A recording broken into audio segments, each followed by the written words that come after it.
seeing who I've become, identifying that limiting story that we told ourselves and the trauma that, the story of the trauma that we told ourselves is the act of merging back to a state of wholeness. And from that state of wholeness, I can heal my heart. I can forgive the unforgivable.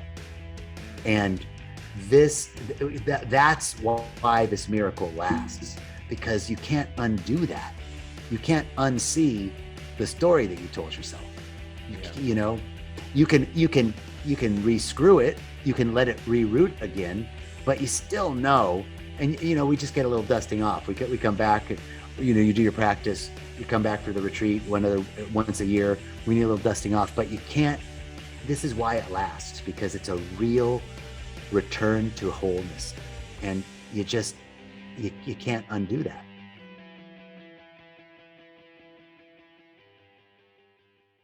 Hello, and welcome back to another episode of the Vinny Brusco Show podcast. Hope you're enjoying the show so far. If you are, of course, spread the word, tell a friend, but also please subscribe, rate, and review. Also, click the notification button down below. It helps bring awareness to the show, helps me grow the audience. So do all that for me. It'd be greatly, greatly appreciated. Hope you enjoy this episode. Enjoy. Hey, this is John Jacob Mubarak, and this is the Vinny Brusco Show. And here we go. Hey, brother. What's up, brother? How are you? I'm great. How are you? Yeah, doing well. Just got the kids to sleep. They're all zonked out, or at least pretending to be. How old are your kids? My daughter's 6, my son is 2. Beautiful. Wow. Yeah. Man, they're at that age where you just they reinvigorate life out of you. You get this whole new perspective of life. You get reminded of who and what you were before the world had its impact on you. Yeah, right? Before the split. Where are you? Is that your home? This is my home in Costa Rica. Wow. It's lovely. It's really lovely here. That's not bad at all. That's a beautiful home. Where are you, man? I'm in Westchester, New York. Westchester, New York. Yeah. Are you from there? I'm originally from the Bronx. Nice. Originally from the Bronx, and went to high school here. My wife's from up here. So it was a natural progression and migration up here. So yeah, my heart and soul's a California, Costa Rica guy, but I'd rather be sweating right now than in 45-degree weather with a hoodie on, but it is what it is.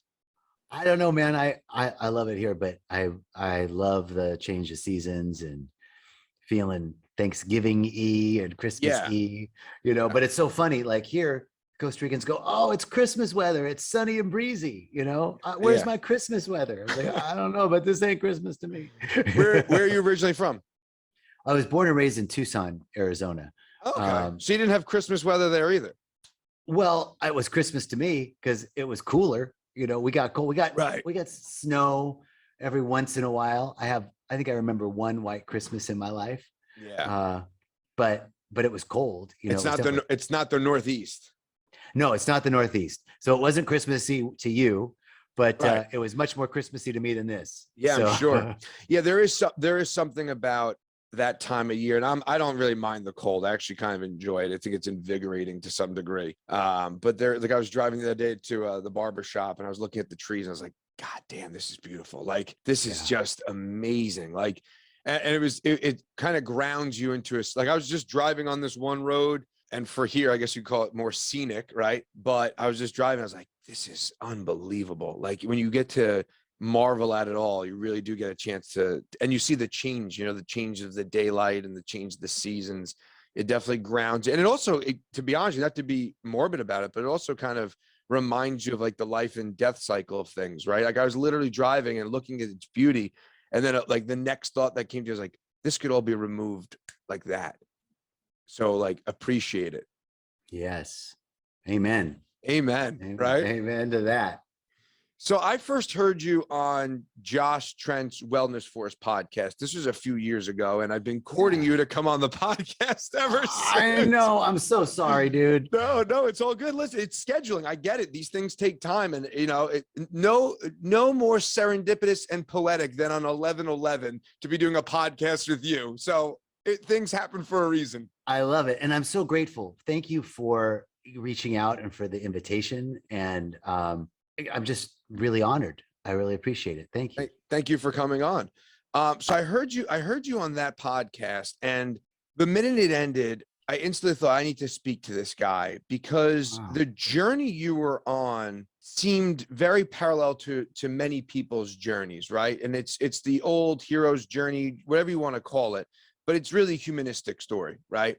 And before you were at Rhythmia, and I want to get into everything that you're doing there, you were what seemed to be a very different person on a very different path. Go back a little bit before the days of Rhythmia and how it kind of serendipitously brought you to where you are now. Wow. Well, I had such a crazy journey. I mean, not crazier than anybody else, but it was really, I spent a lot of my life with wondering when I was going to pull my head out of my ass and figure out what it was I was supposed to do in life. I did a lot of things, and from the outside, it would look like, wow, this guy's life is cool. I grew up in Tucson. My dad had a restaurant. I grew up in the restaurant business. I ran, went to college and then was working at different hotels. I lived in Sedona and opened up La Berge, and at the time they remodeled. And I worked for the Ritz-Carlton, the JW Marriott. I did a lot of food and beverage. I worked at really high-end fine dining restaurants. I worked for a petroleum company in Mexico importing naphtha, which is a petroleum derivative, into Baja California. I worked for a rancher in Sonora. I went down to Guadalajara and I taught English and industrial engineering at the University of Guadalajara and Universidad Panamericana. I did a little stand-up. I've done just so many things that seemed like, wow, really cool. You lived in LA and I was the sales manager at a yacht company in Marina del Rey. My office was on a boat on a yacht, very cool. And you go, oh, this is cool life. But for me, there was no through line. It was like bing, bing, bing, bing, bing, bouncing around. And I had friends in college that, they wanted to be a doctor and now they're running hospital systems. They wanted to be a lawyer. Now they're partners in a law firm. There was a singularity of purpose and a consistency. And well into my 40s, I kept thinking, wow, when am I going to figure out what I'm supposed to do? I can't be like a, yacht salesman for the rest of my life. What is that? And a friend of mine said, hey, I know this really cool place in a city called Agape. You got to check it out. I don't know if you're familiar with Michael Beckwith and the Agape International Spiritual Center or not, but through your conversation and hearing you speak about it, but yes. Okay. So I went to Agape and Reverend Michael Bernard Beckwith started speaking. The music was banging. First of all, the music was awesome. I walked in, I was like, wow, this is what I love. And then this guy got up and started speaking. I was like, wow, this is really everything that my mother had been trying to tell me for years, So for those people who don't know, elaborate on what the Agape spiritual practice is. Agape is an intentional spiritual community founded by Michael Bernard Beckwith 35 years ago.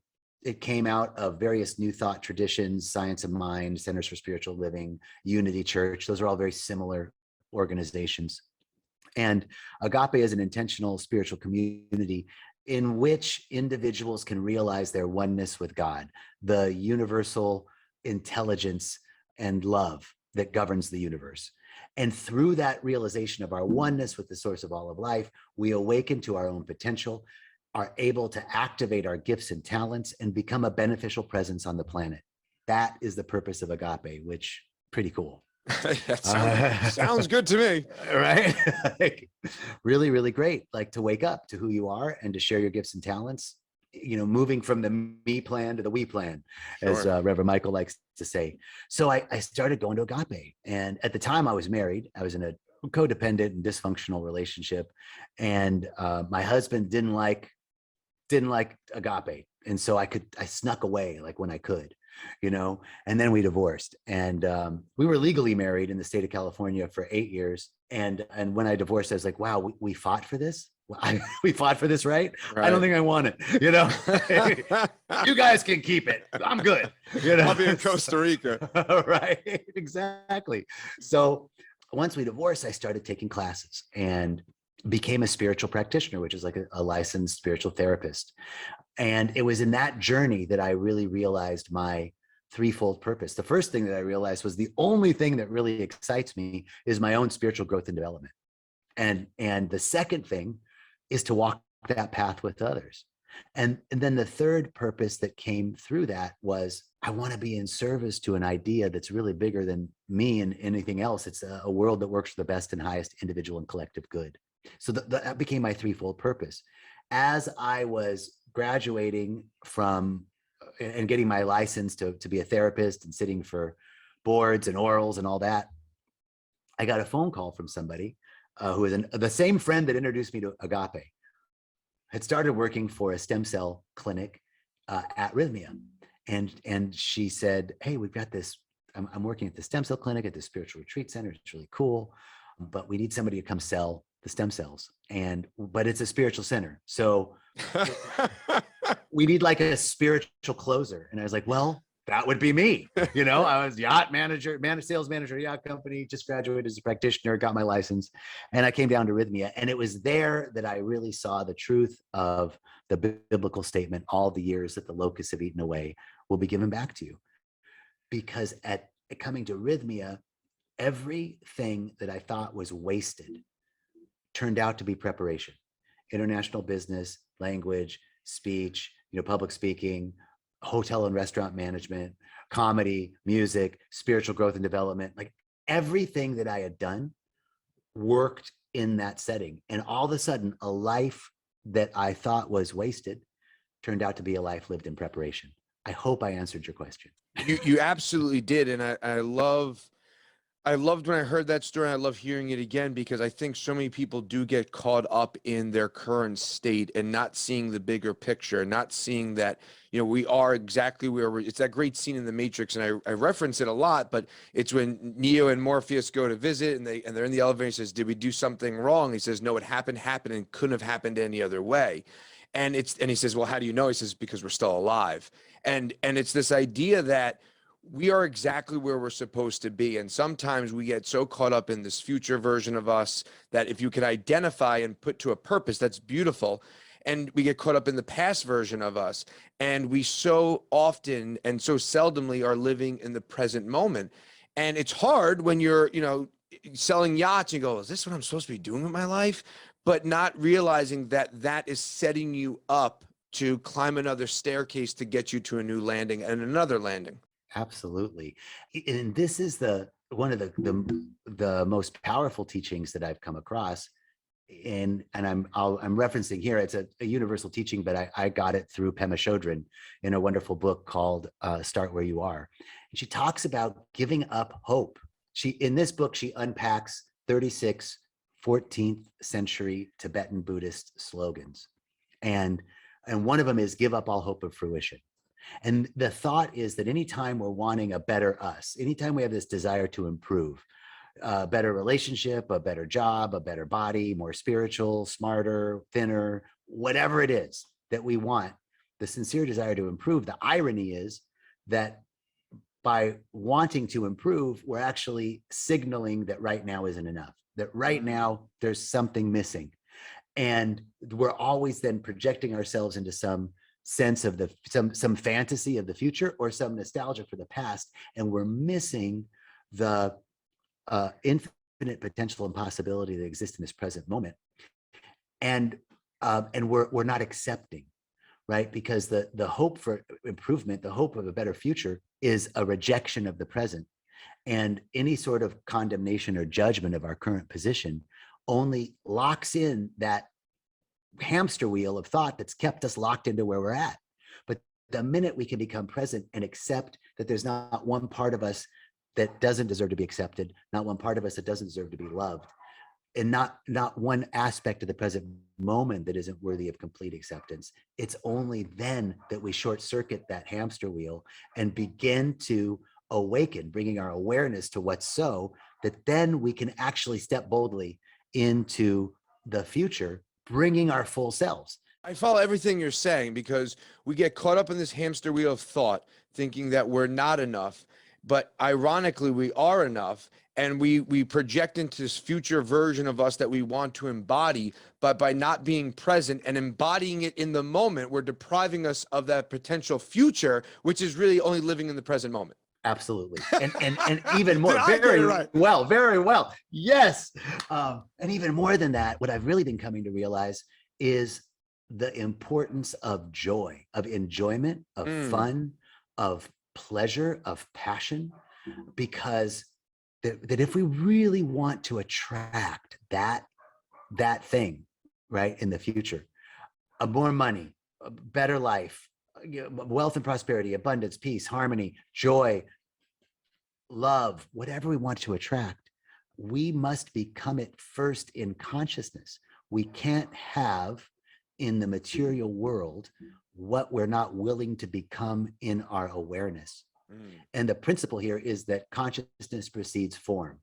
In the beginning, there was the Word was with God, and the Word became flesh. In the beginning, there was a vibration. In the beginning, there was a thought. In the beginning, there was a frequency. That frequency was with the unified field, with the field of infinite potential and possibility. It lowered its frequency and took form. E equals MC squared. Energy equals matter. So somehow energy becomes matter. This is the process of manifestation. We must first hold that awareness. So if I'm fantasizing about the future and nostalgic about the past, I'm not holding an awareness of just a little bit of that potential of what I'm seeking to call forth. So if I'm, I have to be able to, what I've come to realize recently is I have to believe with all my heart and all my soul that there's a possibility. I just have to believe in the possibility that I can be free. I have to believe in the possibility that this is of the potential of it. Harriet Tubman, the Underground Railroad, Sure. Mama Moses, right? She said that she could, for those who might not know Harriet Tubman, you got to find out about her. But briefly, she was Right. a woman who escaped slavery and went back into slave territory to rescue others. It was called the Underground Railroad. She said she could have saved so many more people, but they didn't believe it was possible to be free. Number one. And number two, they were afraid. If you don't believe it's possible, you're not going to walk boldly into that future. So we've not only have to be present in like what's so right now, like fully accepting of the present moment, and then we have to believe in the possibility, just the faith of a mustard seed. We have to have just a little bit of that frequency of what's seeking to emerge so that we can midwife it and husband it into the present. I always think of, there's a great picture online of two, we'll call them gold diggers or prospectors, and they both have the pitch axes. And one is, they're both, equidistant from the gold, but one's walking back and the other's still going. And you just never know when, what you want to call it, a lightning in a bottle, or, that awareness is brought to you, whatever you want to say, but you never know when you can go on a completely different trajectory of life. I mean, that's why, like, in the middle of the day, I'm like, no, I'm going to start eating clean right now. And because you never know what that one particular meal might put you on a completely different path. And you talked a little bit earlier about like the hamster wheel and the if you want to improve your body or your mind or your spirit. And the ironic thing about it is that they all kind of work in this energetic field, and they all kind of work in conjunction with each other. So if you could pick one of those three, mind, body, spirit, and lean into that wholeheartedly, the others are going to naturally start to progress and grow, because your body's going to need to keep up with your mind. Your mind's going to have to keep up with your spirit. And then you're going to want to fuel those things and be optimized. So you're not going to want to, take a day off from the gym or eat poorly or not meditate, because you're now part of the journey towards the embodiment of the better version of yourself. I love that. And I have to share with you, for those of us who are perfectionists and are really hard on ourselves, right? We're always beating ourselves up. I've come to, again, back to enjoyment. There was a dogma about my physical practice and my spiritual practice. There was a sort of rigidity, like, this is what you got to do. And it's important to have discipline and authority, to have your own authority and what is the word I'm looking for?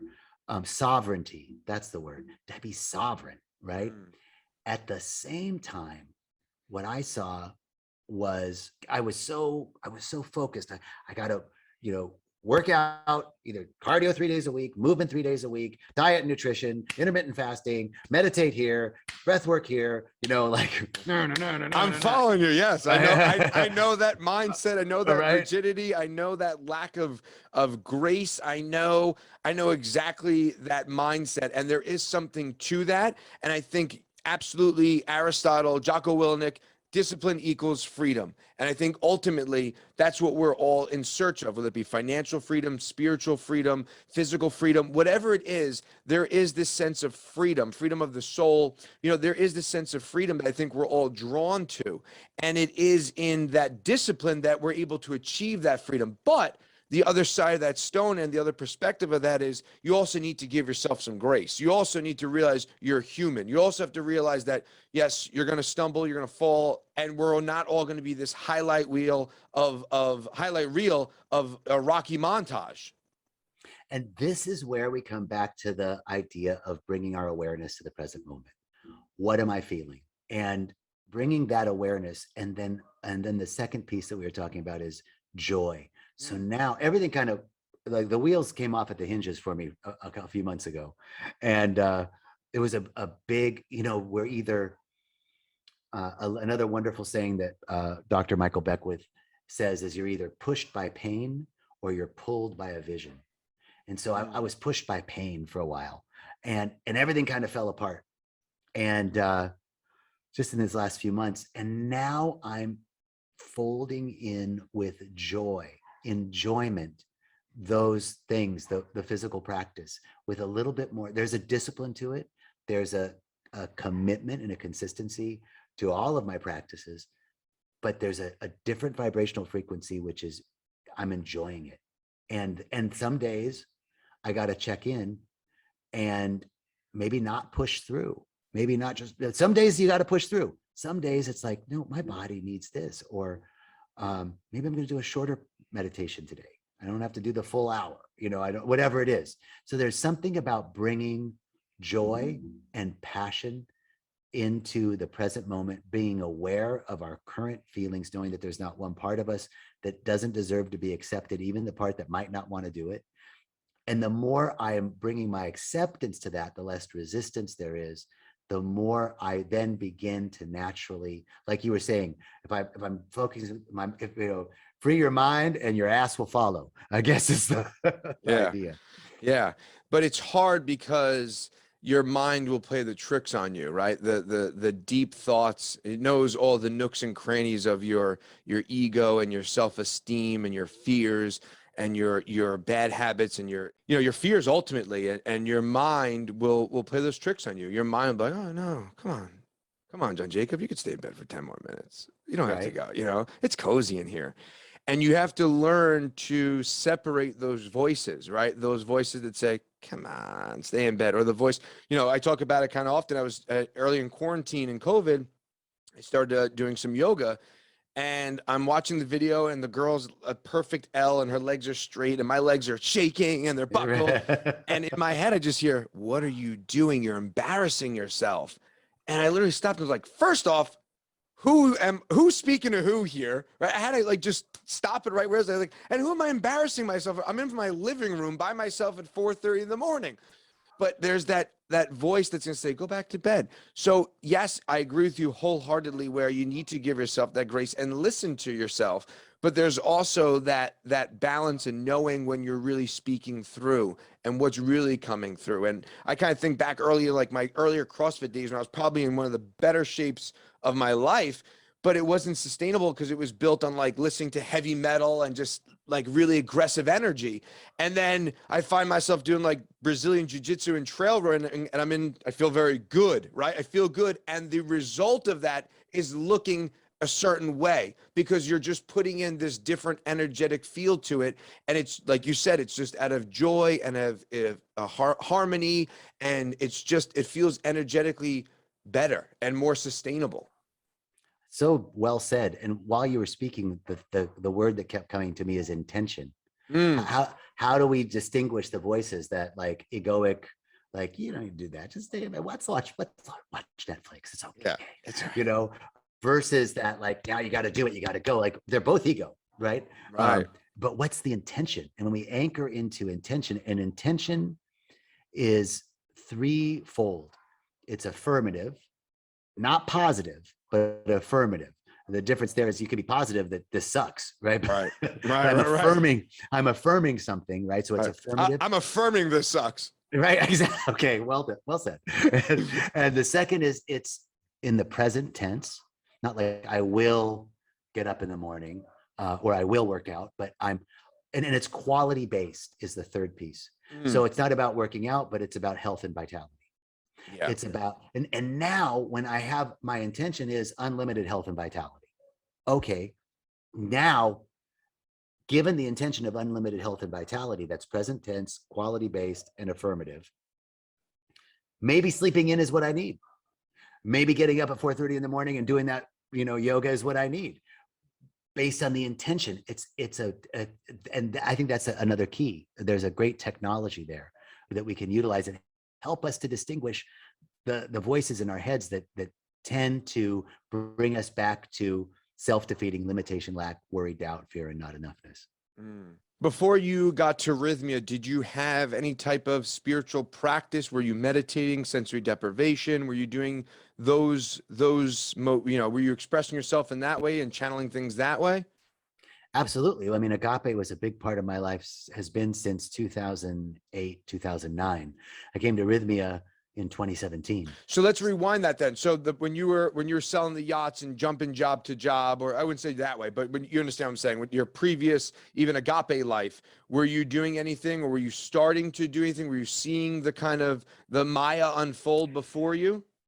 Absolutely. I mean, my biggest awakening came through my commitment to Agape, and studying to become a spiritual practitioner is a 4-year course and requires a lot of internships and service, right? So I was really involved in the community. I also sang in the choir. I led meditations. I assisted facilitating classes.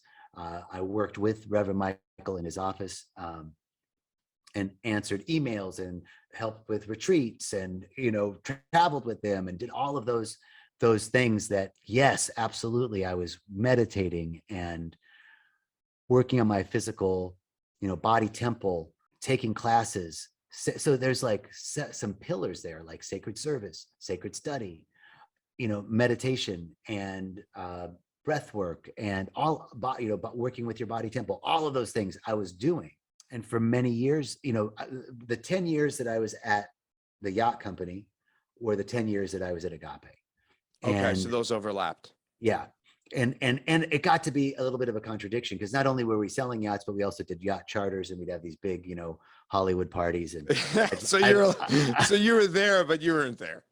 I would be like on the yacht and wiping some, hoochie mama butt mark off the mirror and then be like, I got to go to this internship with Sacred Service. I'll be right back. Life became contradictory. Yeah, it does. Right. And that's kind of where you have to lean into one way or the other. It's kind of giving you these two different, it's like those old books where you get to choose your own adventure. Yeah. And leaning into, obviously, Agape brought you into Rhythmia, brought you into where you are now. And what was that final kind of leap of faith, that salto mortale that you kind of took to was it something that you were definitively making a conscious decision on, or did it become this kind of brightening light and slowly getting brighter? Man, I have to tell you, I've never been the 5-year, 10-year plan guy. I've never. So I say that to say that life really led me here and it's continuing to lead me. I'm still taking that leap of faith. Another leap of faith is coming. So like things just unfolded in a miraculous way. I was I had been traveling and I got the call to come check Rhythmia out. And I went to my boss and I said, he was the owner of the company. And I said, look, I have I know I've been gone for 3 weeks, but I'm going to be back for a week and I want to go check out this opportunity in Costa Rica. And he said, well, I hope you go and I hope you hate it and you come back and work for me for the rest of your life. But Right. I want you to be happy. He was a great boss. This is Yeah. really, really great guy. He goes, I want you to be happy. So take your time and let me know. And I went back. Checked out Rhythmia for 2 weeks. I was like, I think I want to do this. I went back and talked to him. And he was so kind. He said, I'm going to give you till the end of the year. Why don't you take the last quarter off? This was in October, November. That's always that managerial owner, like, what did you think about? Like, it's that like, I'm being really gracious, but I really don't want you to go. So I'm going to play this hand. Yeah. But he said, take till the end of the year and I'll give you all the commissions on, because the way that business worked is you have some big sales and then people make payments on these big, yachts. So every time a payment came in, a commission. So he wasn't obligated to give me commissions on things that were coming in after I left, but he did. He goes, why don't you go down there, make sure this is right for you. I'll continue to give you commissions on everything that you sold and anything that you were working on that comes in, you'll get a percentage of as well. And it was like, oh, the universe was just like, well, here, this will make it easy for you. Here's an easy transition. Here's your answer. Right. It was like, oh, I guess I'm going there, Right. And that's the way it is. I feel like life really has been leading me. And now I'm actually coming to more of an active stance, not in like the specific sort of manifestation, like I see this and I want that, but to really get clear on what brings me joy, what brings me happiness, what's fun. Because being a leader in your life means that you're walking into the unknown. You are automatically walking into new territory, and you're also leaving the race consciousness because you're walking your own direction when you are the leader in your life. And so there's fear there. And how do we transmute the fear is by making it fun. So I started asking myself the question, how can I make this more fun? What would be more fun? How can I make this more fun? And all of a sudden, fun, joy, happiness transmutes that fear, up levels it into excitement, and takes me into a different dimension of awareness. Yeah. That's key, because that information of fear or anxiety or depression or joy or harmony or happiness, whatever it is, it's really just your own interpretation of that, right? It's just your interpretation of the situation. And if you could put a spin on it, and convince your mind of otherwise, you will start to feel that, right? It's just your mind choosing to say, this is anxiety, this is miserable, this sucks. Or you could say, this isn't optimal, but it could also be this. You could turn over that stone and change the perspective.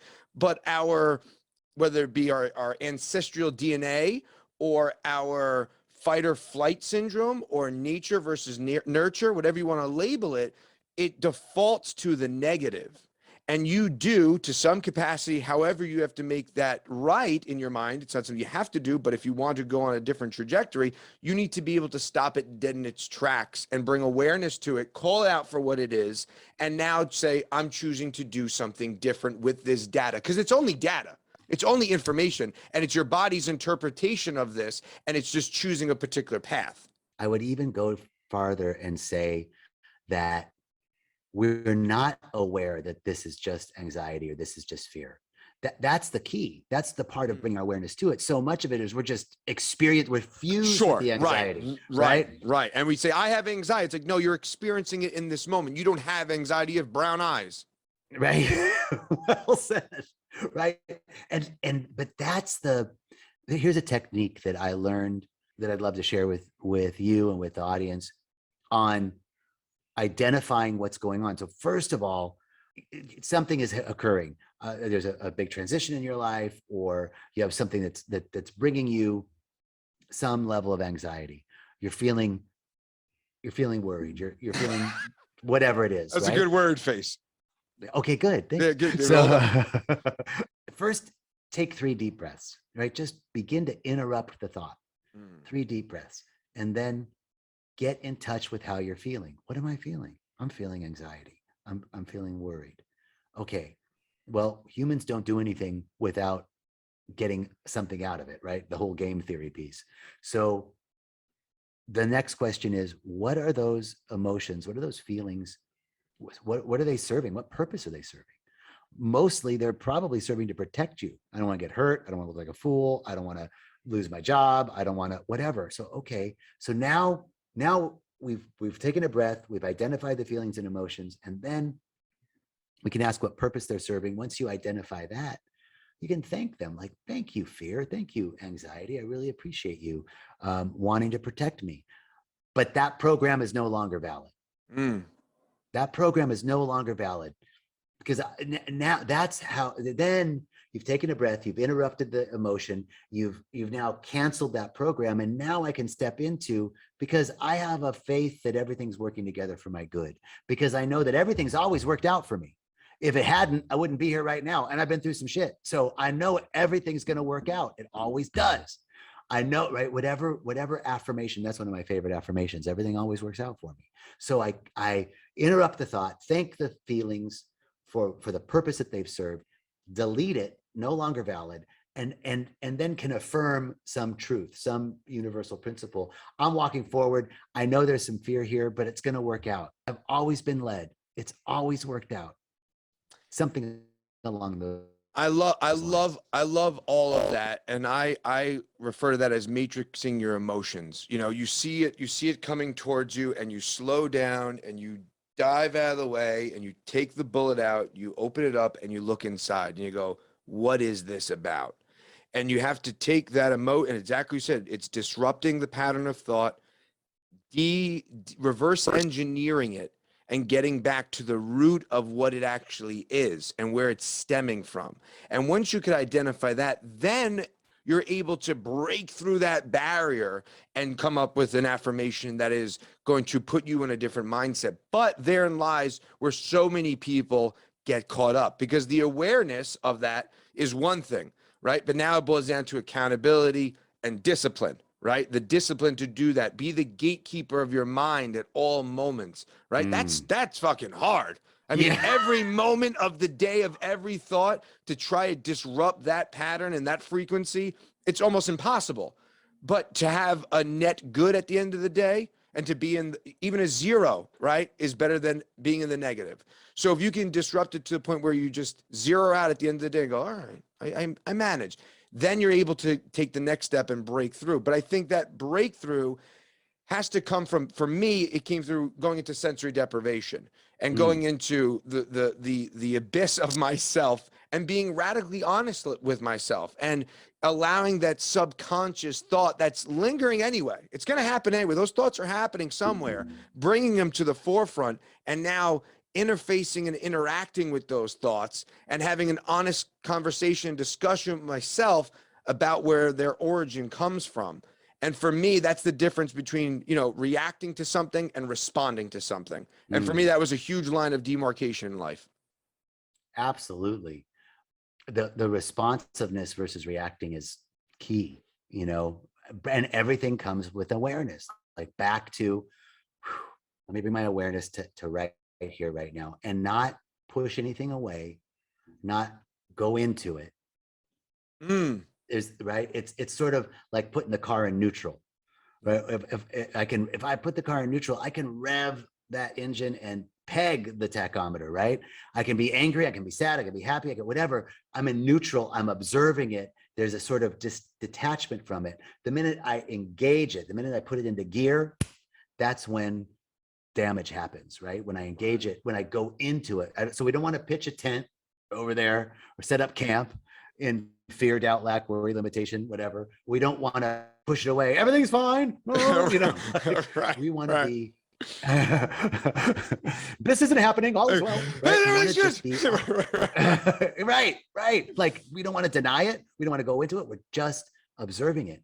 And you started the question about practice, and you liked sensory deprivation. And I thought, wow, one of the biggest things, I've not experienced sensory deprivation, but plant medicine has been a huge piece for me around. Which is almost the The opposite of sensory deprivation. I want to say the opposite of sensory deprivation, but it's really not, because I've had experiences in the sensory deprivation tank that John C. Lilly, the creator of the tank, he referred to it as the absolute 0 point, where I'm sure, and I've never done DMT or ayahuasca, but I would imagine it's what's on the other side of what I experienced. So I felt like I went to like the brink of the universe, right? I felt abundance and lack. I felt everything and nothing all in once. I was floating throughout the cosmos. That's the only way I could put it into words that would describe anything. But the second I recognized that, I was snapped right out of it. So what I imagine ayahuasca, and obviously I want to get into Rhythmia and the Life Advancement Center that you're at. What I imagine ayahuasca is, or any of the plant medicines, I should say, is you breaking through the barrier of the cosmos, for lack of a better word, or the universe, or breaking through the barrier of yourself and going into a subconscious part of your brain that kind of brings things to reality, but you've never interfaced with. Yes. And no. Right, exactly. Exactly right. So while you were talking, what I was thinking about was, in both situations, we're talking about dimensions of awareness and consciousness. And the mind is, the DMT is naturally produced in the body. It's in every living thing. And so the first piece is we're moving into different realms of consciousness. And the plant medicine and breath work and sensory deprivation, these are all ways that are very, very powerful, that bring us to an awareness that there's more than what we can see, touch, taste, feel, and hear in reality. And I don't know about sensory deprivation, but I'm assuming that it helps you confront yourself. It mirrors something So my biggest fear of sensory deprivation was that I was afraid of what I was going to think. And in that moment, I was like, well, that's scarier than anything I'll ever think in that tank, because that means I'm afraid of myself. And in that moment, I booked my session and I went, and I really had a very transformative experience in there. It was like my brain was this Rubik's Cube, and it was just being, it was being organized. And then it became like, the next time I went, it was like almost like a tangled colored rubber band ball. And it was just being plucked apart and organized. And everything was being compartmentalized. I can never say that word. And everything was being organized and compartmentalized. And once I was able to put these things in these Tupperwares and put them away in their own individual compartments, then I was able in sessions after that to interface what was beyond those things and go, what experience I spoke about was like this, what seemed like if you put a flashlight to a piece of black construction paper, and it was just like not coming through, but coming through. And I felt this urge to just forward fall into it. And I couldn't bring myself to do it. I couldn't let go into it. And whatever you want to call it, higher version of myself, other me, was just like, you're not ready. You're not ready. And I was like, no, I'm ready. I'm ready. I'm ready. I was like, you're not ready. You're not ready. I was like, I'm ready. I'm ready. I was like, I'm not, you're not ready. And I was like, I'm ready. It's like, okay, let's go. And I hesitated. And it's like, you're not ready. And that's okay. And I was like, but I am ready. It's like, you're not ready. Next time. And I was like, well, when's next time? Right? The monkey mind needs to know. And then this other version, higher, whatever you want to call it, of me is like, next time. And I realized that, whatever you want to call that enlightenment, you want to call that an awakening, it doesn't happen in the vacuum of a tank. It doesn't happen in an ayahuasca ceremony. It doesn't happen with anything other than walking through life and embodying that path towards it, right? Because you can live in the Himalayas, you can, experience this all in a vacuum of a sensory deprivation tank. But unless you could take that, integrate it, and bring it to the world, in all honesty, it means nothing. Integration is key. Integration is key. I love that. First of all, I got to tell you, you helped me describe my last plant medicine ceremony. I couldn't describe. I just did a ceremony a week ago Tuesday. I went blind, and I kept trying to describe it. Like, I wasn't like blind, but it was like all I could see. It was like as if you took a black piece of tarp. You said poked a few holes in it. Bits of light. Yeah. And then when you said it was like a black piece of construction paper with a flashlight behind it, I was like, oh my God, that's exactly, that's what I was seeing. Like, wow, dude. And yeah, that aspect of not being ready, or even a sense that this is all that I can handle right now. This was before I ever heard of ayahuasca. I was in school. I was late at night. I was studying. I was working a full-time job, going to school full-time at night. And I sat out on my patio and just took a break, right? From writing and reading. All of a sudden I had all these plants on my patio, and all of a sudden I could like see them, like it was like stop time photography. I could see the life energy in the plants, like growing. And I could see the energy everywhere. I mean, I had never heard of ayahuasca at this point. I had, was completely sober. And I'm looking around. I'm thinking, I have something on my eyes. I'm looking around. I'm tired right now. Holy moly, am I tired? Right. I could see all the squiggly lines of energy everywhere in the plants. And I'm going, what the hell is happening? And then I started communicating with the plants. Like, it wasn't language, but there was communication. It wasn't words, but there was a communication. And I had this sense that someone had just like peeled away, like just pulled back the veil just a little bit, like, oh, there's a corner for you to see. And just like you, I was like, I can handle more. Wait, I don't think I can. Is this, and the idea that I didn't want it to end. I didn't mind if it did. Yeah. I knew that there was more, but that I wasn't ready for it just yet. I was okay with that. Like, there was just, it's this weird level of peace. It's this really weird level of peace. And it's like, the only way I could put it, like, for me, it was really abundance with nothingness. Like, it was the yin and the yang of the universe. Mm-hmm. Really interesting, man. That the way you described your sensory deprivation experience, and that experience, and then the most recent plant medicine ceremony where I was blind, and I asked why my sight was taken, and the voice said, so that you could see with your heart. Oh, I was like, oh, okay. Wow. Well, I think therein lies the difference between ayahuasca, and again, I've never experienced it, ayahuasca or something. And I guess I got the answer, because I know when I would speak to people who had just floated or whatever, it's like, oh, I got the answer I didn't want in 15 minutes. And I'm like, well, that's still an answer. Like, it may not be what you wanted to hear, but it's an answer. I think ayahuasca, and correct me if I'm wrong, is a way more blunt, but yet I want to say motherly. That's the word that's coming to me. This blunt, motherly answers to the questions you go into ceremony with. So, ayahuasca is considered a feminine energy. They call it mother ayahuasca. And it's also identified as a snake, which is also historically feminine because of its rejuvenation. So that's a great description.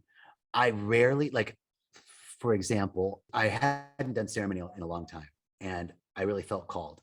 I started working on a process, and part of it was writing an uncensored list of what makes me happy. This is all part of the conversation earlier about what brings you joy, and this is kind of what I've been working on lately. And I started like, fuck, I don't even think I know what makes me happy anymore. Like, that used to make me happy. I don't know. Is that me, or is that societal convention, race consciousness? What is it?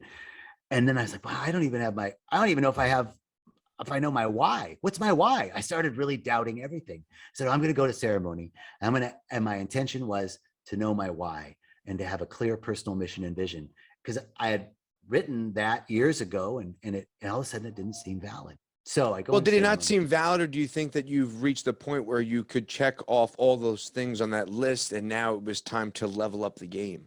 Because I feel like that happens a lot. I feel like we get to a point where, and I talk about this kind of often as well, but the idea of, like, play any old, for me it's Zelda, but you start off in a loincloth with a stick, and you're just taking out little enemies. But as you level up and you get your Damascus sword and your armor and your horse and your steed and your arrows and all your armor and everything, you're not taking on the little people in the woods anymore. You're taking on the dragons, and you're taking on, the centaurs, and you're taking on all these higher level enemies. And maybe it's just that you've leveled up to the point where those things that you were thought or were part of your alignment at that point, you've outgrown them almost, or you've accomplished them, and now it's time to put on some more armor. Well, this is the cool thing about really writing powerful intentions and powerful missions and visions, because they're broad enough. It's the difference between being in LA and going, I want to go to New York, or being in LA and saying, I want to go east. You got to write those intentions so that they're big enough to always continue. Like, my purpose is being fulfilled at Rhythmia, and there's more to it.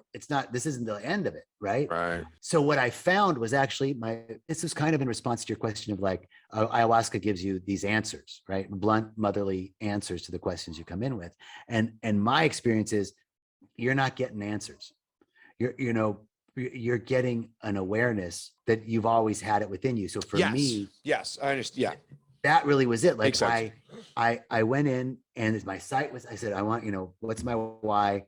My intention is to get clarity around my mission and vision, to really know beyond a shadow of a doubt. My sight gets taken away. I lost my pants at some point. It's a long story, but like, I realized I didn't have my pants on.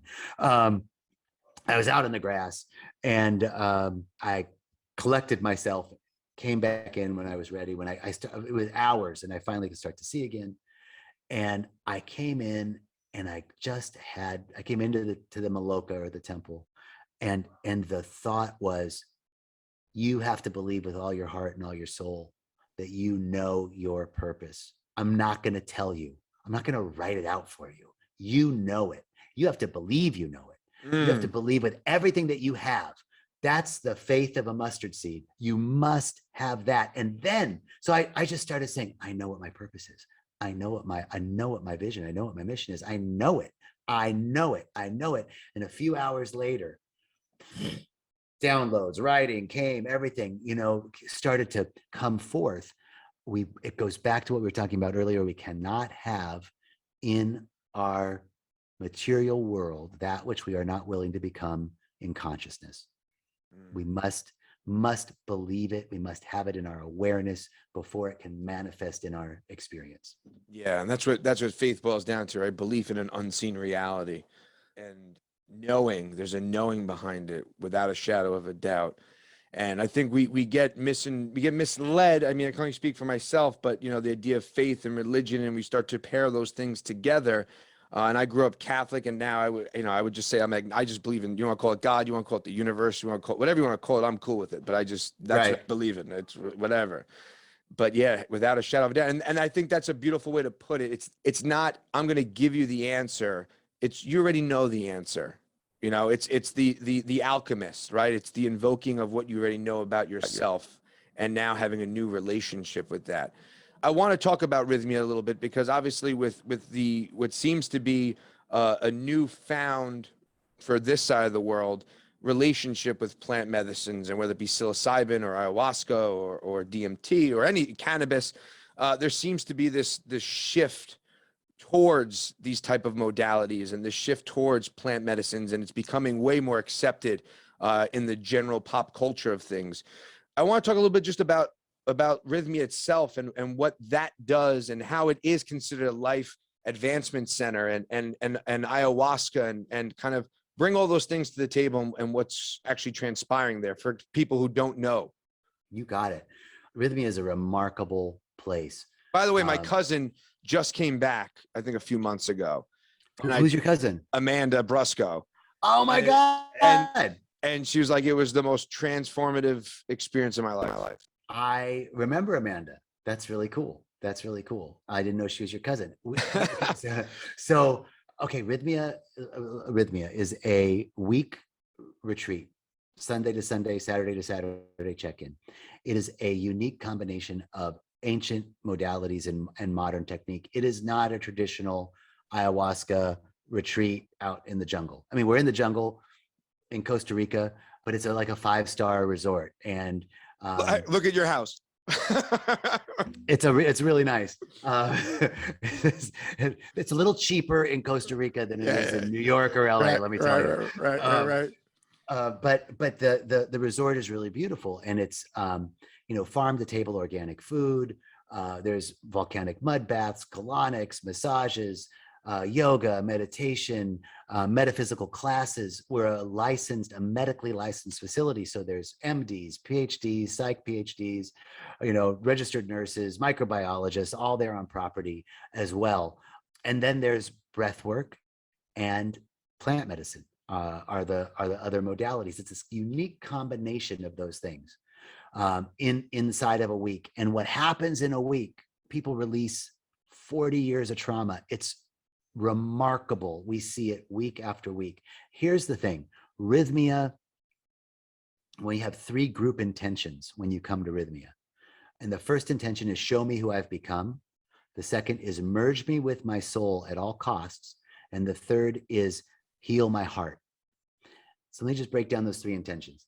But before I do, I'll wrap up. When you do those 3 intentions, we call that a miracle. And our key performance indicator is called the miracle rate. And we, at the end of every stay, we ask people, how was the food? How are the, medical staff? How was the holistic team? Did you like your room? Did you get your miracle? And 95.86% of our guests, and we're almost at 10,000 guests. This December we'll hit 10,000. 95.86% say upon departure that they received their miracle. But we've all been to a retreat and we're just flying the day that it ended, and 3 days later we're like, did that happen? Was I even there? Because I don't even feel that, right? Right. The more important statistic is that 6 months later, we send out another survey, and 97.55% of those respondents say that not only is that miracle still active in their life, but that was the week that changed their life. So this is something that sticks. So I want to just talk about one thing there, because I think it's important to go back a little bit from what we were talking about in the vacuum of existence on a plant medicine ceremony or in a sensory deprivation tank or in a week-long retreat, right? You're in Costa Rica. It's beautiful. You have farm to table food. You have yoga. You've got all, these luxuries, right, of life that you're not usually accustomed to, right? So you're living in a vacuum on a vacation, and it's not a vacation, it's a journey. And it's now a spiritual vacation. It's a spiritual vacation, and you're away from all of the things that can potentially drain you from life, and you are living. You're truly living. You're eating good food. You're having your body's moving. You're being taken care of. You're interfacing with these subconscious modalities that are allowing you to tap into parts of you that you've never experienced before. But then the key part, which is the months later, right? Because it's one thing in the vacuum, but how are you integrating, interfacing with it now that you're out of the vacuum? So I think that's a huge thing to not just brush over, but to really magnify, and kudos to Rhythmia for creating that experience and having it last. Well, thank you. And I think the intentions are the key. So let me unpack those intentions, and you'll see why it's the environment that allows for this transformation to occur. And the transformation then is emerging back to a state of wholeness. If you are sincerely interested in transformation, all of the constituent elements are at Rhythmia for anyone. And the intention of Rhythmia is that you catch a glimpse of different dimensions of reality, and then you bring that into your life with spiritual practice on a daily basis. But the biggest piece, man, is these 3 intentions. First one, show me who I've become. And this is basic trauma therapy, right? That we say that between the ages of 0 and 5, 6, 7, something happens to everyone. And it doesn't matter what it is. It could be, I didn't get to play Monopoly with my brothers and sisters. I didn't get held on time, or I was physically or mentally or sexually abused. Anything on that spectrum. And the reason why it doesn't matter what happened is because trauma isn't what happened. Trauma is the story that we tell ourselves about what happened. Yes. And I did a podcast a while ago, having 2 small children, and I came to the realization that as good as a parent you may be, and you could do everything, air quote, right, you're going to fuck up your kids. It doesn't matter, right? And it's just the way of life, right? And I think it's key to interface with that with, like you said, show me who I've become, right? And being able to interface with that in a different way. So I agree with you that it could be, and the trauma could be very extreme or it could be very minute. It's the feeling behind it, right? It's abandonment's abandonment. It doesn't matter if it's abandonment from, it may resonate and be denser, but overall the feeling is the feeling, and problems or traumas are all relevant. It is by design. It is that by design that and it's not that you're fucking up your kids. Right. It's that they're going to interpret something and That's internalize it. Exactly. And just like you said, when wrapping it back to the beginning, when it was like, do we really believe that there's no off the path, that whatever's happening, whether I'm at the yacht company or at the spiritual retreat center, it was all necessary. It was all preparation. And in the same way, you've got to have that same faith and trust that what's unfolding for your kids is all preparation. And you love them. I can tell you do. You're a great dad. Oh, thank you.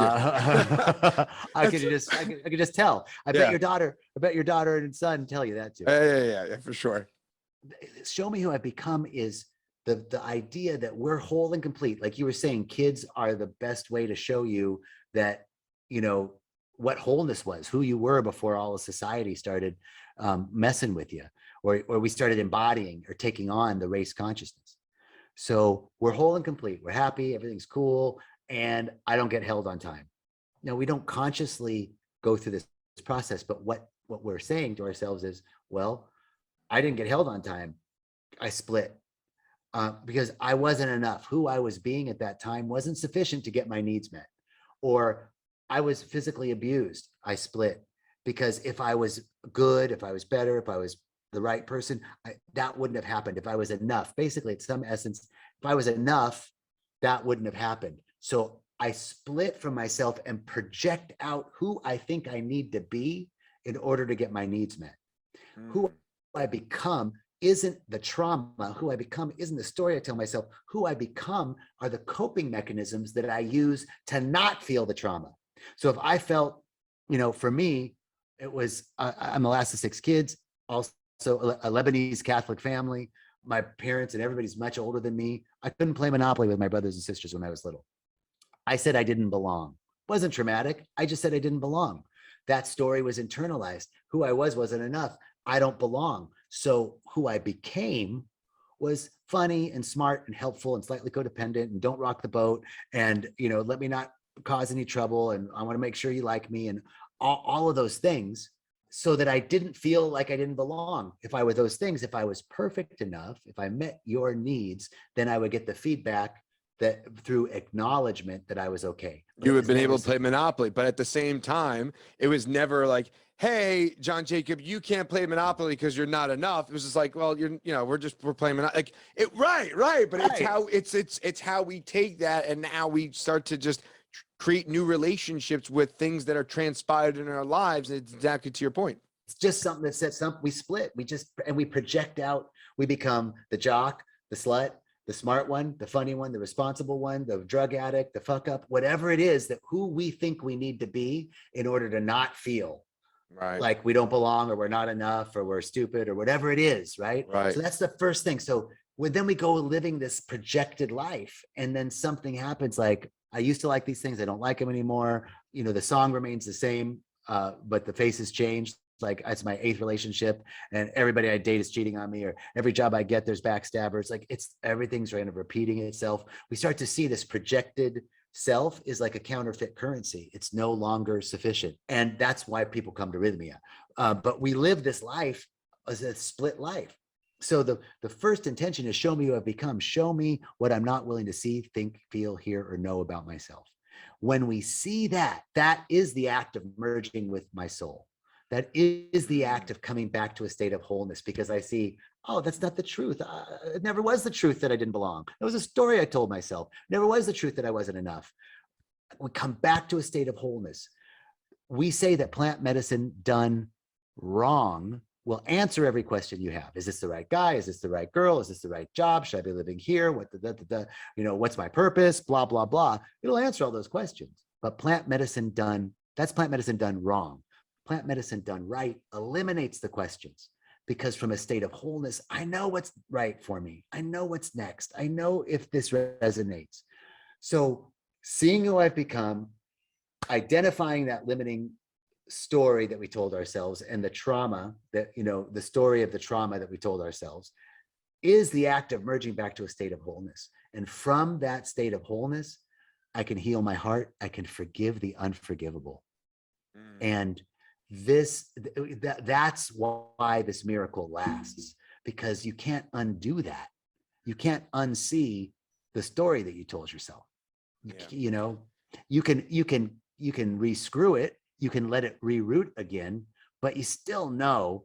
And, we just get a little dusting off. We come back, you do your practice, you come back for the retreat once a year. We need a little dusting off, but you can't, this is why it lasts, because it's a real return to wholeness.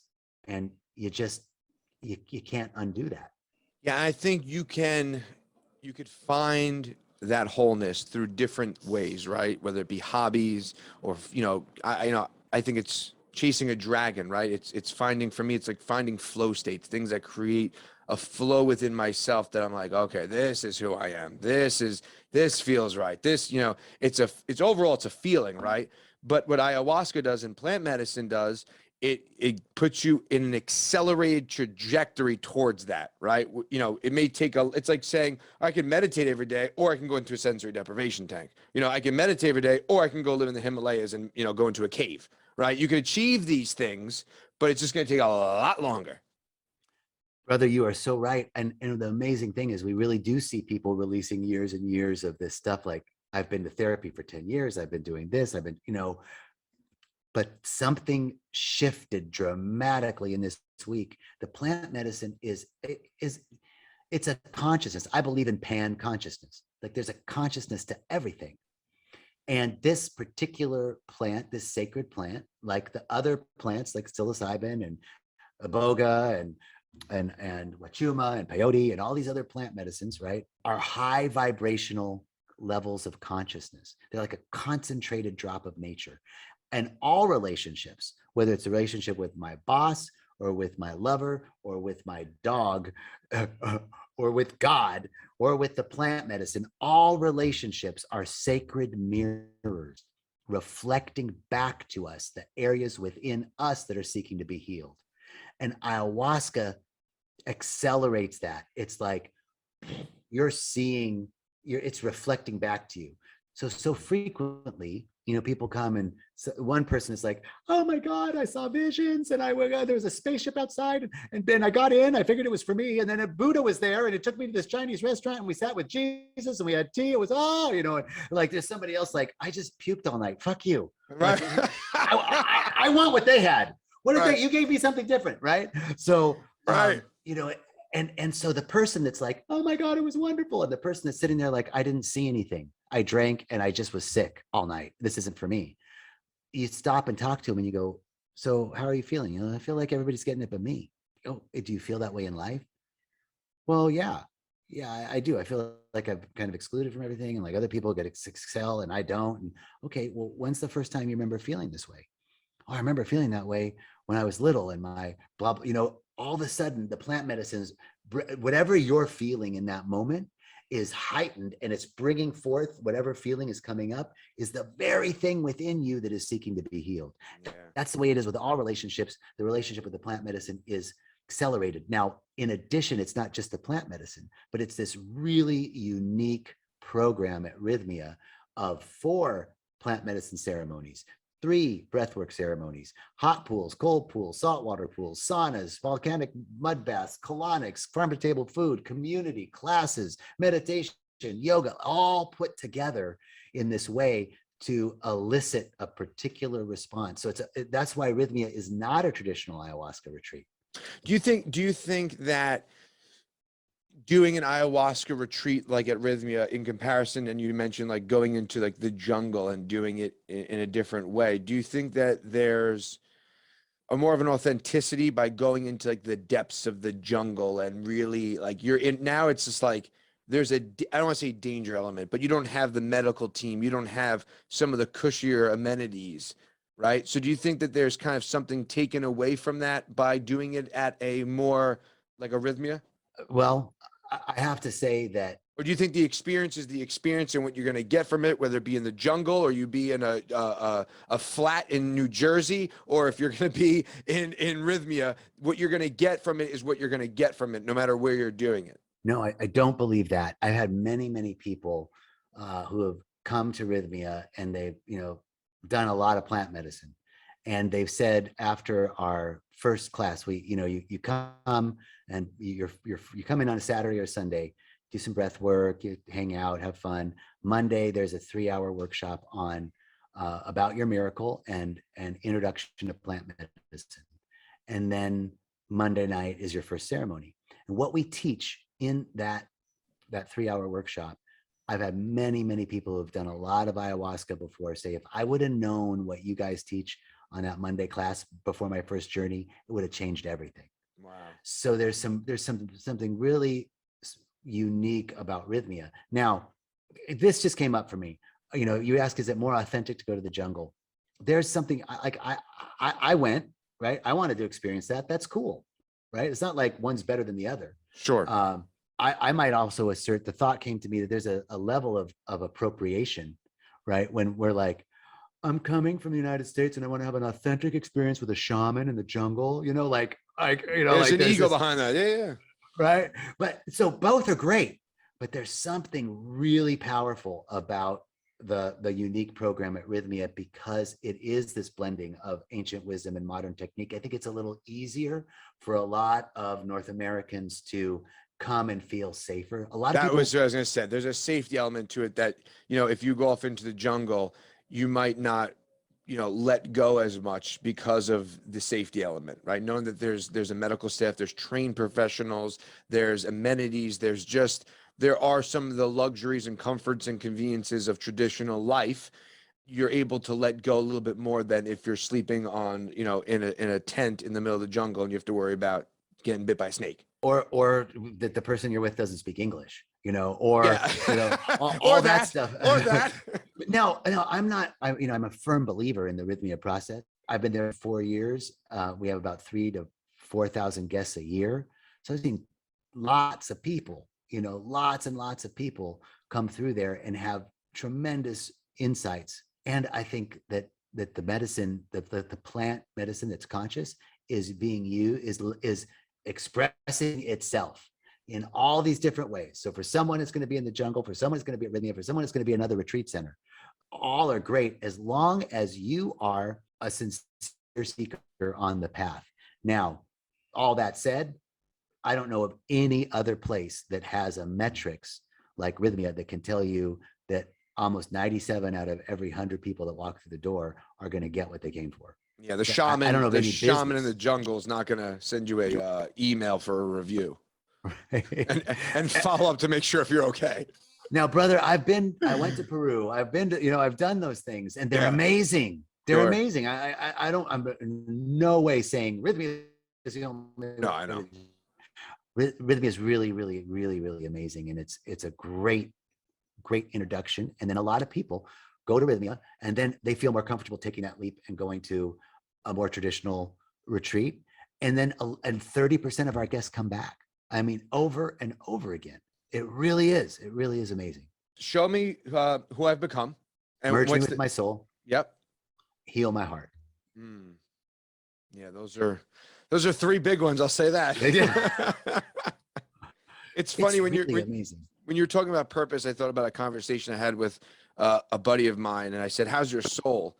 And he was befuddled by the question. He literally stopped and he was like, I was like, "We got some work to do then, brother. We gotta tap into some different expressions of yourself and see what you enjoy." And I think it can be something like a ceremony, or it can be something like sensory deprivation. Or I know you mentioned breath work. I've done a breath work ceremony, and that was, talk about being omnipresent in your body's expression of some deep inner, like clogged portals of life. And that was really powerful. I've done breathwork like a real formal breathwork ceremony. And that was amazing. Brother, breathwork is the business. Let me tell you, It really is. It's as powerful as plant medicine. And people come, I mean, the breath work is anchoring on both sides. So you come on a Saturday or Sunday and check out on a Saturday, Sunday. So you do breath work on Sunday, and then you do breath work Friday, Saturday night, and leave Sunday. So then in between, you've got the 4 plant medicine ceremonies, and we have a lot of data. And so typically on a retreat, like the first night, 5 or 6 people get all 3. They see they become merged with the soul, heal their heart. Boom. They're like, oh my God, this is amazing. Everybody else is like, I don't know what you're talking about. And then by Thursday, today's Thursday. So these people started on Monday. By Thursday afternoon, only 50% of the guests are like, got it. I got it. 50% are still not getting it and really doubting that they ever will. Like this is just the way it always is, isn't it? This is how it happens for me. Everybody gets it. I don't. I'm going to be the 3%, yada, yada. And then Thursday night ceremony is the capstone of the 4 ceremonies. By Friday morning, 90%, another 40% get it Friday night or Thursday night. Friday morning, people are walking around like, oh my God, there's a plant back there. I love plants. Plants are so amazing. Like they're just in love with everything. But there's 10% every week. They're like, I didn't get it. Nothing. I did all that. Nothing. And we go, you're going to get it in breath work. They go to breath work, and Friday night, Saturday night, the rest of the people get it in breath work. It's really amazing. Breath work. I did a one-on-one breath work session with a good friend of mine last Saturday. Sunday morning, my back locked up, my lower back. Now, I'm really key about movement, spinal flexation. I do a lot of hanging, a lot of bars, a lot of rings. Like I haven't had back issues in a long time. That was not, I bent the wrong way and did my back. That was something energetic that was released in that session. I probably needed another session. And I did. I breathed my way through that. Would have normally in the past, if I tweaked my back, it would have taken a week. I was working out yesterday. That was Sunday. By Wednesday, I was back. Yeah. In full because of the breath work. Like it's amazing. Yeah, breath work is. I did one here, and my leg was pedaling a bicycle almost, and I felt. I mean, if there was a camera, you would have thought I was having an exorcism. Like that's the only way I would explain it. Like I felt like Wolverine, like ripping out of my skin. And if I didn't have my family inside the house, I probably would have like howled at the moon. Like that's how, like I just wanted to like rage and run. Like there was just like, oh, okay, this is something that's coming through, and I need to experience it. And there's nothing wrong with it, nothing right. It's just an experience. I'm just experiencing this, and I just need to interface with it, and then reverse engineer and go, okay, see what comes up, see what's being expressed, and allow it to be exact, because that's what I need. Give myself that grace. Man, we had 2 weeks ago, Jack Canfield came to Rhythmia, and he's a really cool dude. And I was sitting there talking to him, and he said, wow, I got all these mosquito bites, John. I got all these mosquito bites, and I was in ceremony, and I was scratching, and they were really bothering me. And then I just said, my body's it's just a sensation.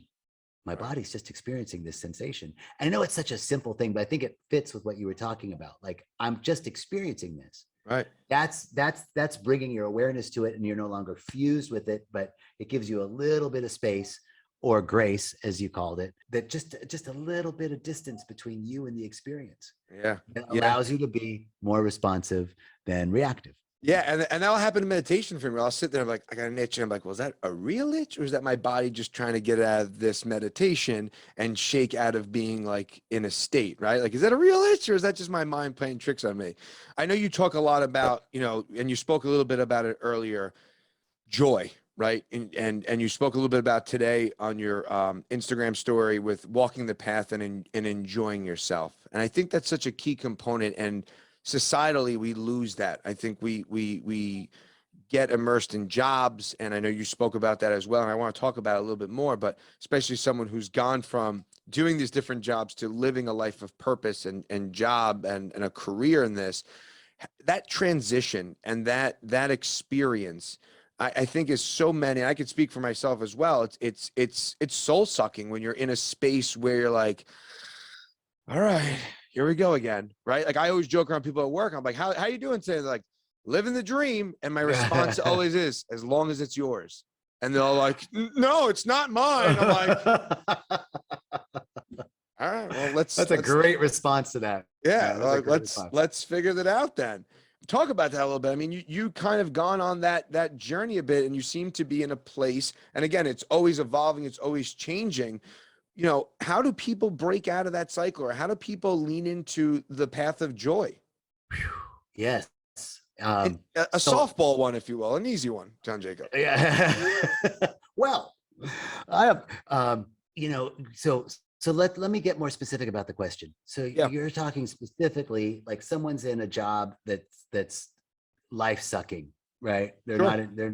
Is that kind of what you're referring to? Yeah, How do you move into joy? I think moving into joy overall is just, again, tapping into elements of your life that seem more in flow and more in conjunction with the higher version of yourself, or the ultimate version of yourself, visualization practices of who you want to be. And, we're taught act as if, but it's more of an embodiment of who you want to be and living that way. In psychology, it's the second self, right? We find someone that we'd like to be like in our future, and we emulate their path, or we emulate who they are, whether consciously or subconsciously, we integrate who and what they are.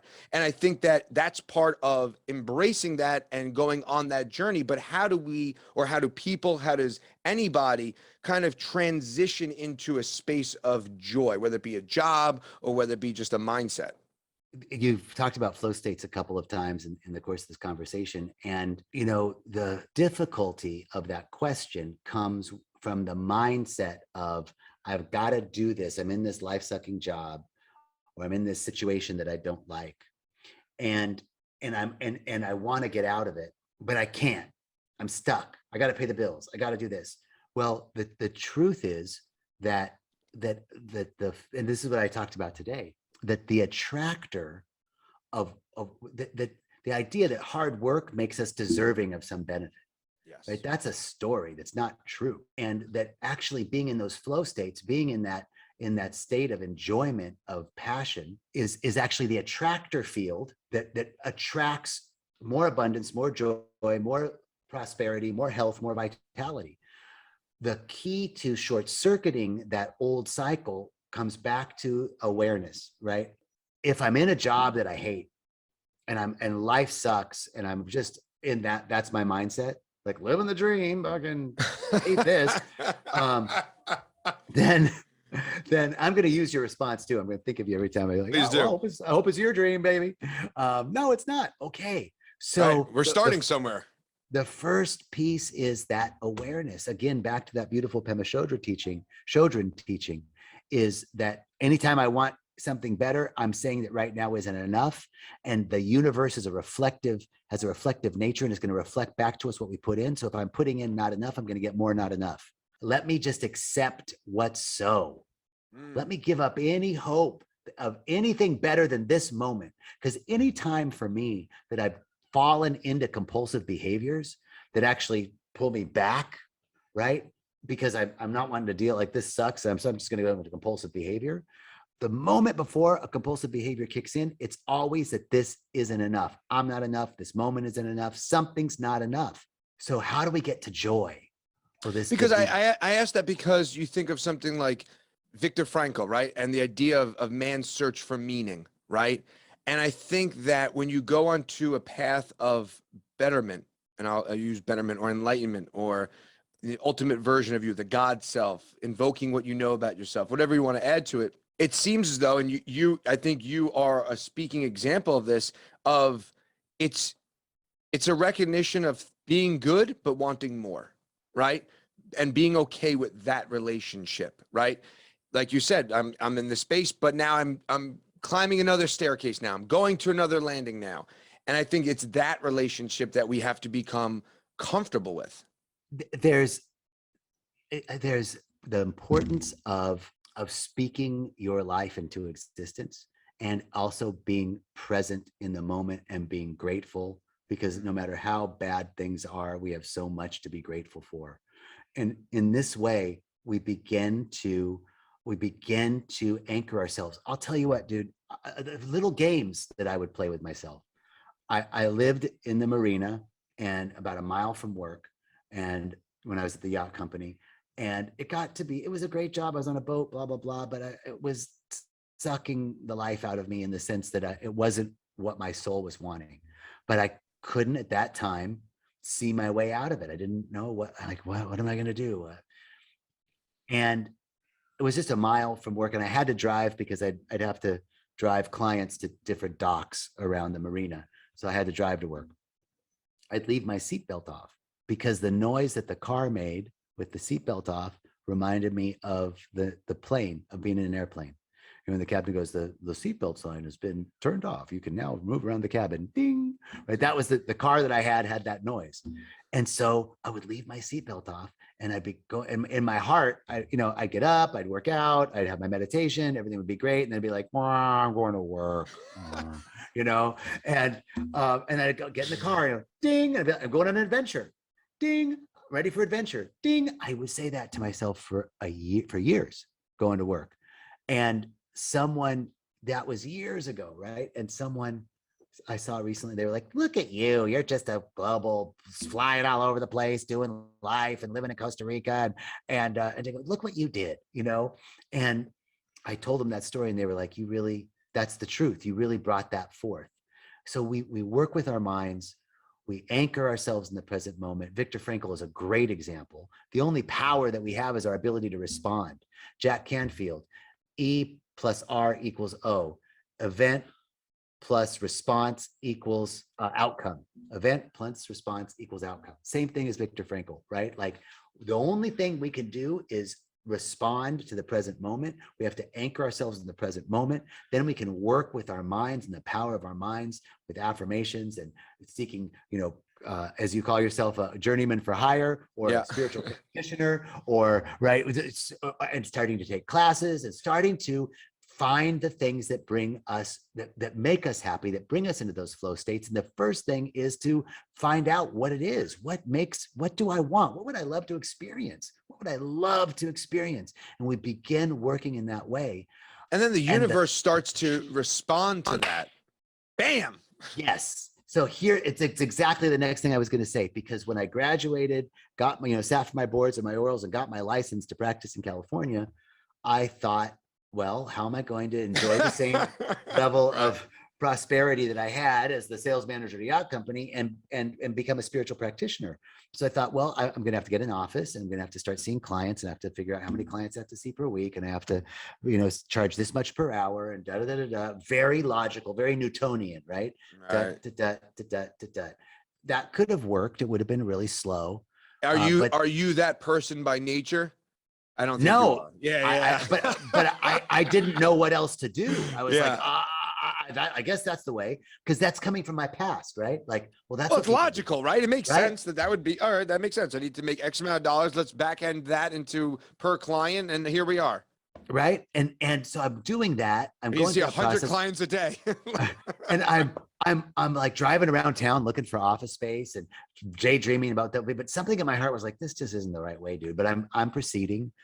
But the universe, like you said, conspires in your favor. And then I got a call out of the blue. And you know the story. Sure. So we need a spiritual closer, right?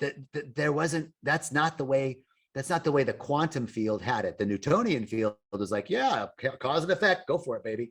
But the quantum field had a different idea.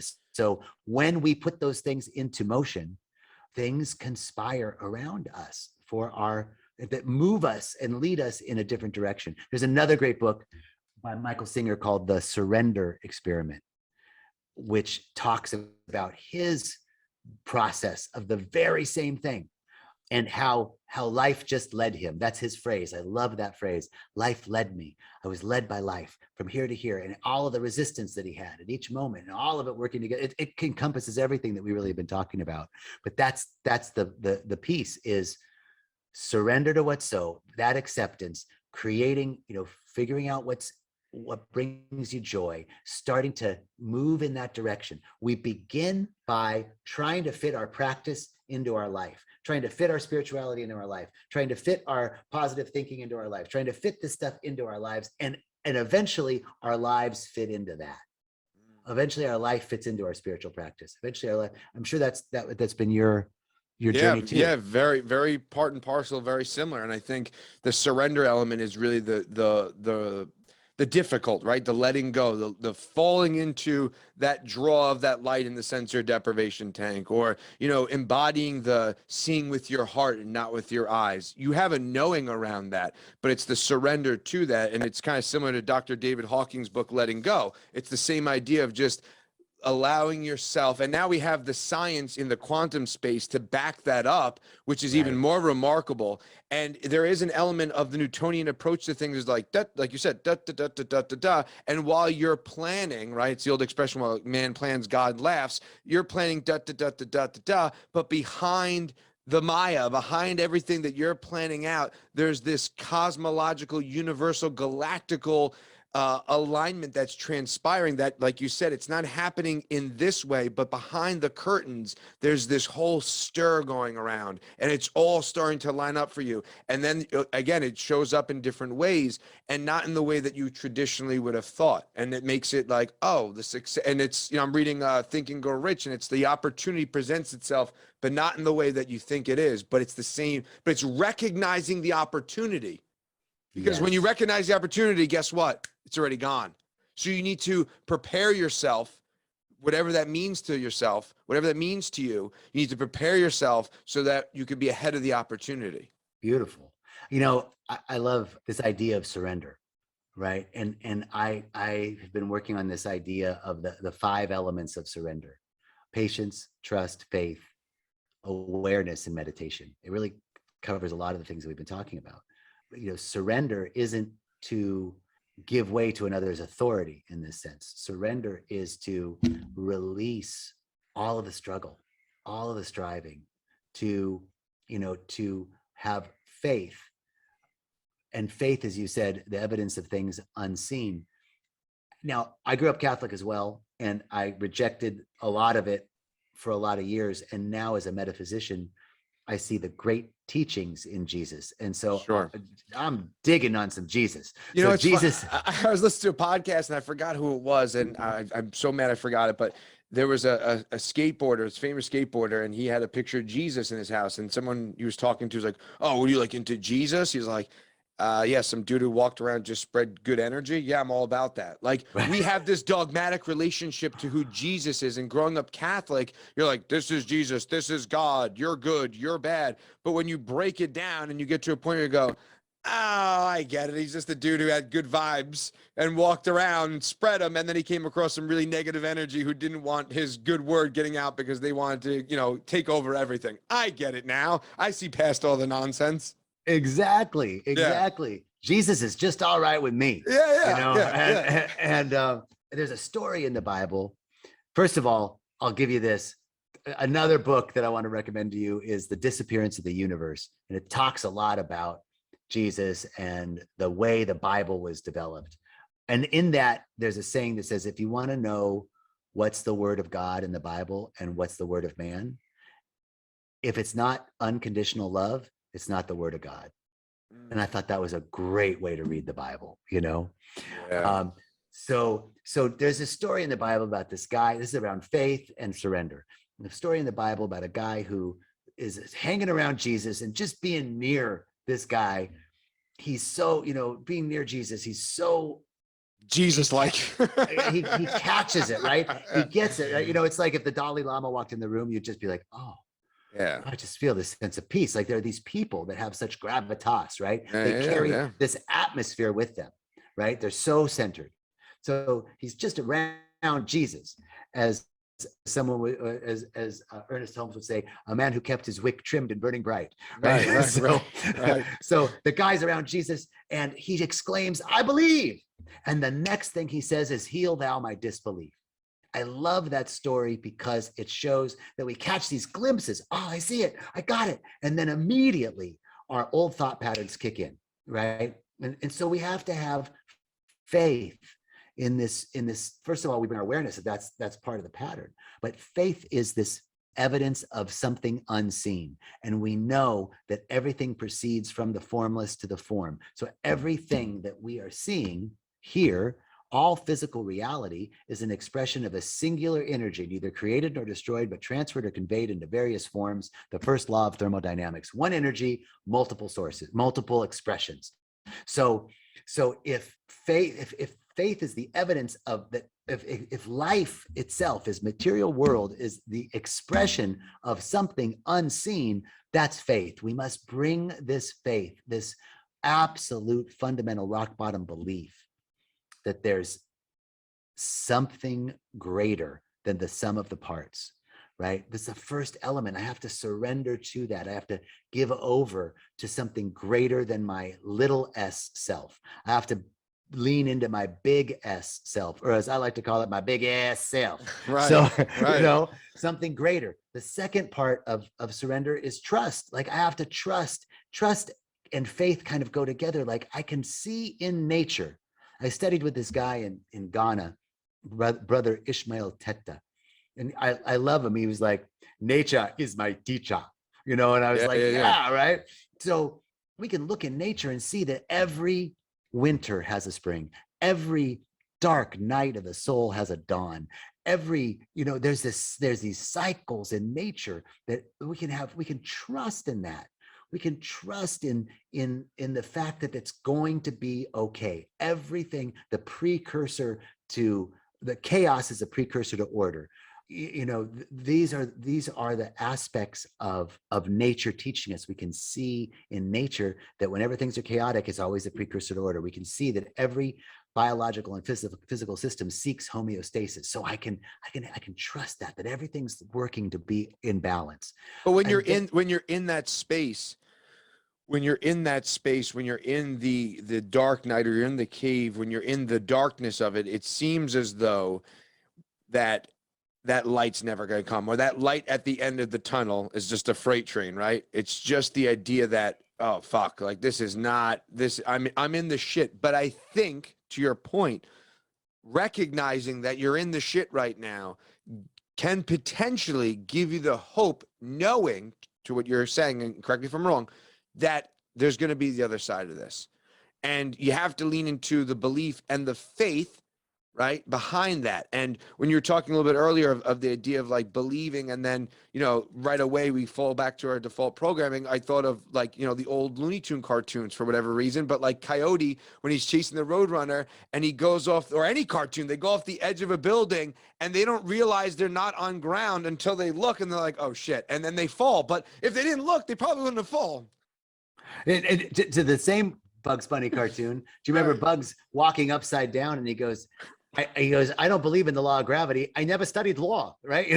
Right. Breaks the third wall. Exactly. Yes.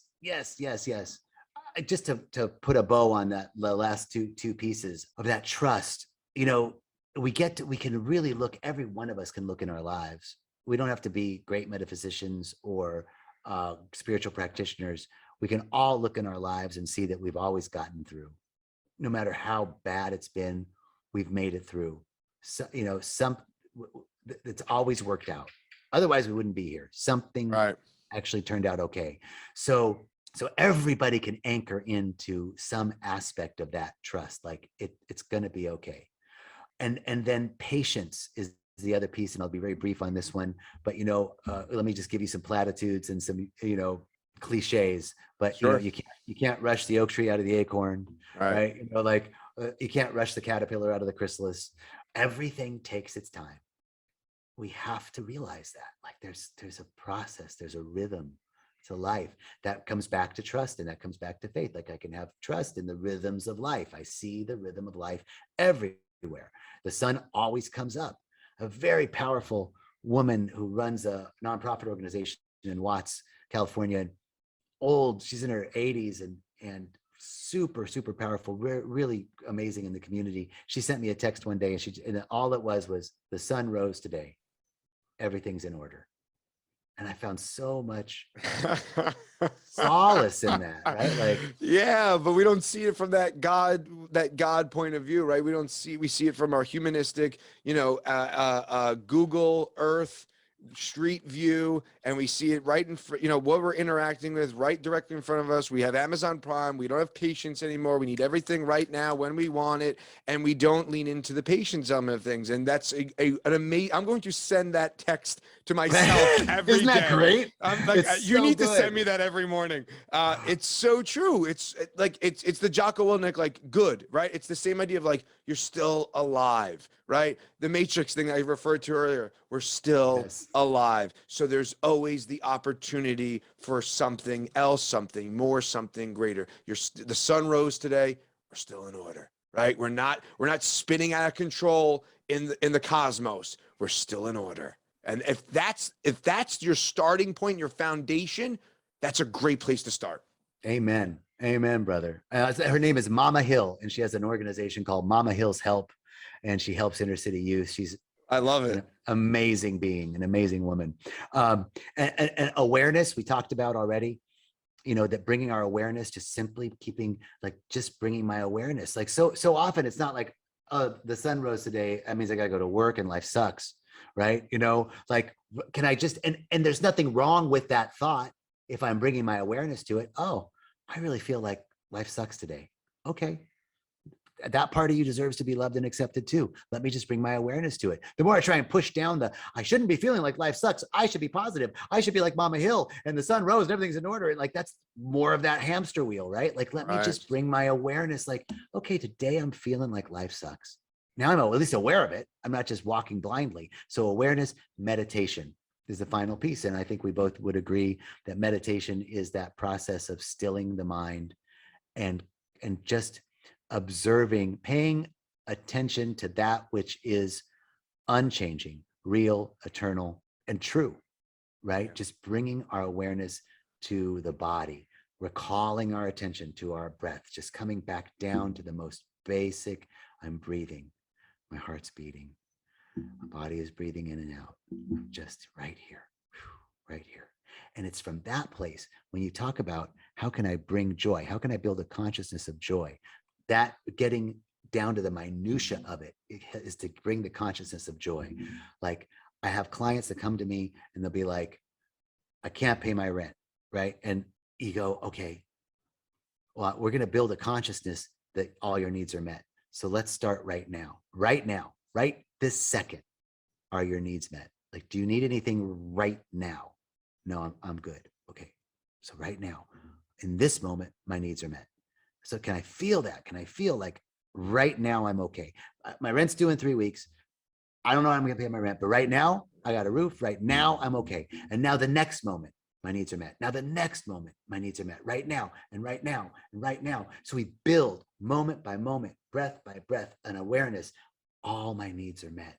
And then that's when the universe begins to conspire, because the universe doesn't hear us. It feels us. It's our feeling tone, our vibration, right? So I got to feel like all my needs are met. Oh, yes, right now. And it's true. Right now, I'm okay. Right now, it's all right. Right now, right now, right now. This is bringing us to a state of joy. This is bringing us to an awareness that everything's going to be okay. And this is part of the surrender process. Faith, patience, trust, awareness, and meditation moves us into an ability to fully surrender to that which is seeking to emerge and allow life to emerge through us better than we could have ever imagined. Yeah. And you could divide that timeline and half that and half those moments of fulfillment and being accepted, and you could keep on having, like, in this moment, but it's hard, you know, that is the work. That is the work. That is the story of the journeyman, right? It's in the work. It's not in the crossing of the finish line or getting to the top of the mountain, or, you know, the dopamine and serotonin hit that you get at the end of it, right? Because it's in the pursuit towards that and the embodiment towards that, and what you learn and what you gain in that journey, that really is the amalgamation of the God self and the culmination of the God self. Brother, and we need help. I mean, I see my practitioner. I have a variety of coaches and practitioners and guides that I utilize in my life. I'm sure you do too, right? And then people are coming to us for that same sort of thing. it is the work, and sometimes we need people to hold the truth for and about us when we can't see it ourselves. And there are many times I can't see it for myself. I can dole it out all the time for somebody else, but sometimes I can't see it for myself. I need somebody to walk that path with me, you know? Yeah. And It's the blind all right. spots. Yeah. Having the blind spots pointed out and not taking any of it personal and just allowing it to be exactly what it is and going, all right. It's just data. It's really, at the end of the day, it's just data and information, and it's how you interface with that data that can put you on a completely different path on life. I've got a joke for you that I think will sum up everything. And you know, Reverend Michael Bernard Beckwith has been such a huge influence in my life. Like I'm very involved in that community. So I'll just have to tell you, it's a joke that I got from him, but it really fits very nicely. The joke is about the pessimistic child and the optimistic child. And this goes to speak to what you just said. So the two kids have to clean the stables on a Saturday, right? And the adult says to the kids, go clean the stables. So a little while later, he goes to check on the kids. He looks at the pessimist. He goes to the pessimistic kid first. And he's in the stable. He's like, this fucking sucks. I can't believe I got to shovel this shit on a Saturday. All my friends are out playing. This bullshit. I hate this. Fuck this. Yeah. So he's like, okay. Goes to check on the optimistic kid, and he's rolling around in the shit, and he's throwing it up in the air, and he's digging in it, and he's doing all this stuff. And the adult says, kid, what the hell are you doing? And he says, well, with all this shit in here, I figure there's got to be a pony somewhere, you know, which is really what we're talking about, right? Like finding the imaginary pony, finding your own imaginary pony, and all the shit. It's a good one. That puts a great bow on it. You're absolutely fine. That's gonna be the title of the podcast. Find your pony in the pile of shit. I love it. Me too. John Jacob, this has been an absolute pleasure. I feel like I could just keep on going and talking to you. You know, we don't have these conversations in life, you know, standing around the water cooler. They're so often about what's wrong in the world, or, you know, especially the world we're living in now. We watch the news, or we're engrossed by negativity and water cooler conversation. And my favorite part of doing this podcast is having conversations with people like you and going past the nonsense of reality and really getting into the work and getting into what it means in your journey. And when I heard you on the Wellness Force podcast, and I said, I got to talk to this guy, I knew it was going to happen. And it couldn't have happened in a more poetic way. And I'm so honored to have spent the time with you. And I really appreciate your time. And I love the work you're doing at Rhythmia and everything outside of that. And I hope to one day come out there and experience it myself. Vinny, I can't tell you how excellent this has been. You're an outstanding interviewer. I love the way you ask questions. I've just, and don't take this the wrong way, but I've fallen in love with you, brother. Same here, man. Same here, man. Absolutely. Absolutely. You're just a really cool dude. And I'm really enjoyed this. Thank you so much for your persistence and for the invitation. It's been a real honor. Thank you so much. Absolutely. Where can people connect with you? Where can people find out more about Rhythmia? Thank you. Rhythmia.com is a great way to find out about Rhythmia and to call in. There's a phone number on there to call in and talk to some of our phone agents who can really walk you through the process and tell you a lot about Rhythmia. My website, johnjacobmubarak.com. John Jacob, and Mubarak is MUBARAK.com. I've heard your last name pronounced 85 different ways. Oh yeah. I was like, I'm just gonna call him John Jacob and take it from there. Thank you. You know, it's an Arabic name, and it means blessed in Arabic. So very appropriate. My family's name, and I'm super. I loved it. I reclaimed it because when my grandfather immigrated years ago, they cut off the name. And now I feel like an ass for not referring to you by your last name. You ass. You big ass. You insulted my ancestors. I can't believe it, and I curse you and all of your family. Take that back, please. It is. Take it back completely. All right, good. Thank you. Love and joy to you and all your family. Thank you. And then Instagram and Facebook, John Jacob Mubarak. So thank you so much for that request, and love to talk to anybody. Direct message me. I'd love to get in a conversation with you. Awesome. John Jacob, thank you so much. I look forward to continuing the conversation, and keep on showing up the way you have been, brother. Brother, thank you. You do the same, and peace and richest blessings. Thank you. You well.